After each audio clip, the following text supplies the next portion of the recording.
The Cold War Season 2 trailer has been released and all the new content and updates coming to the game have been revealed. In this video I'll be breaking down the full trailer and telling you everything you need to know about Season 2, including multiplayer, zombies and Warzone updates, which will all be coming on February the 25th or after in the mid-season updates. So getting straight into it, we've got 4 new multiplayer maps coming. The first one is called Apocalypse. This is a 6v6 map that will be coming on launch day and is set in the Loud Jungle Cartel base. Next is Gulliver. This is a fireteam map that will be releasing mid-season and is set in the Ural Plains. It's going to be a much smaller map that's set in churches and buildings to fight your way through, and it'll be much faster than all the other fireteam maps we've seen so far, focusing more on player-to-player combat instead of vehicles and stuff flying all around the map. Then we've got Mansion, which we're releasing mid-season. It's a 2v2 and 3v3 gunfight map, which is set in Cuba at the Jefe Mansion, which is in the campaign's end-of-the-line mission.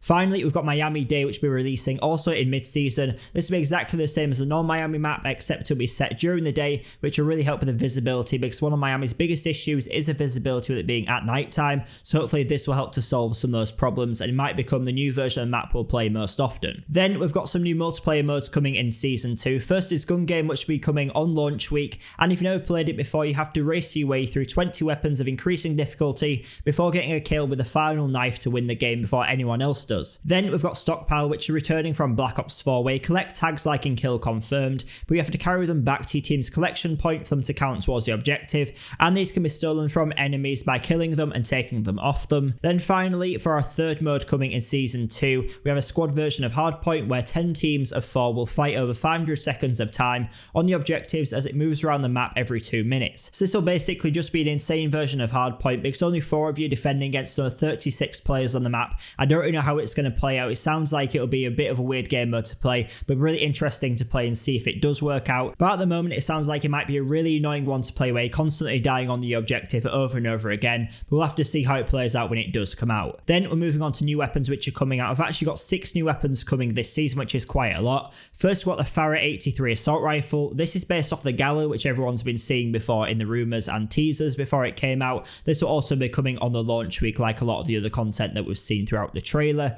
Then we've got the LC10 SMG, which is also coming on launch week. Hopefully these two won't be too overpowered, but we'll be able to change the meta a little bit inside of Cold War and Warzone, because it is starting to get a little bit stale at the moment. But like I said, both of these two will be coming when it first launches through a couple of challenges you need to complete in game.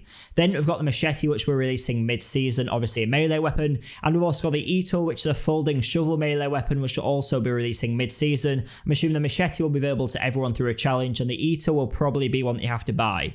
Then we've got the R1 Shadowhunter, which is a crossbow, which is also coming mid-season. A lot of people have been waiting for a crossbow to come to the game, and it'll finally be coming. One of those fun weapons that we always get in Call of Duty that you can get crazy shots with. Then finally, we've got a new sniper which will be coming. This is ZRG 20mm. This is a bolt action sniper, and it does sound quite OP by the description they've given for it. It says it's got the fastest bullet velocity than any other weapon in its class, and it'll be a one-shot kill to the head, chest or shoulders at any range, but has a very slow fire rate, but it can also reload extremely quickly. So it could be a super OP weapon inside of Warzone. We'll definitely have to see how it plays out. I've got a few weapons like this already inside of Cold War and Warzone. These super heavy snipers that supposedly have really high velocity and really high damage, but are really difficult to use in other situations. So I have to see how it works inside of Warzone and Cold War with all the other guns that we have available. Then linked to weapons, we have the Death Machine minigun score streak returning. This will also be added into Firebase Z and Die Machine as an additional support weapon, as well as into the normal multiplayer. And as well, we have 2 new vehicles coming to Fireteam. This is a sedan and a light truck. These will both be coming to the game on launch day, and presumably could be coming to Warzone at some point in the future as well. Next, moving on to zombies updates, we've got a new mode coming on launch week. The new mode called Outbreak will be set on a large scale map in the Ural Mountains and will be filled with new enemies, team objectives, player rewards and intel to discover on foot, in vehicles or by jump pads. More information about this mode will be coming out in the next few days. But with this new mode, we also have a new zombies field upgrade coming called Frenzied Guard. This field upgrade will allow you to get all the zombies to focus on you, so you can move them away from your teammates so they can get the revives or anything like that. And whilst this is active, you can only take armor damage from the zombies. This will be really useful in those higher rounds where you have loads of zombies surrounding you, and in this new mode called Outbreak, which is more of a survival type mode where you can take the enemies away from them them, cause a distraction like you would use a monkey bomb to, and they can easily get themselves up, get healed, or anything like that. And as well as this, we also have a new ammo mod coming, which will be called Shatter Blast. This will give each bullet a chance to explode, causing damage to zombies around it and more damage to armored zombies that you hit with it. As well as this, we also have 2 new skill tiers coming to perks, which become available after refined and flawless Ethereum crystals coming to the game, which allow you to upgrade your skills to tiers 4 and 5. Then obviously with the new season, we have 4 new prestiges coming to grind out and get to level 1000 on. They're on screen now, and they're definitely some of the best emblems I've seen so far in this game to unlock, and it works in the same way it has done before, getting a new prestige every 50 levels until you get to level 200, which is Prestige Master. Then you have another 800 levels to grind out if you want to, getting more prestige keys to unlock those limited items. And finally, moving on to Warzone updates, Verdansk finally gets some new points of interest added onto it. The ship that was spotted off the coast of Rebirth Island has now moved over towards Verdansk, apparently carrying something dangerous, and the crew on board of it can't be contacted, and something's starting to happen underground in Verdansk that could be dangerous to explore, so we could have some interesting new locations coming to Verdansk very soon. As well as this, we have a new mode coming called Exfiltration, which will be coming during the season. Somewhere around the map, a radio will spawn in, and everyone needs to try and get to this radio.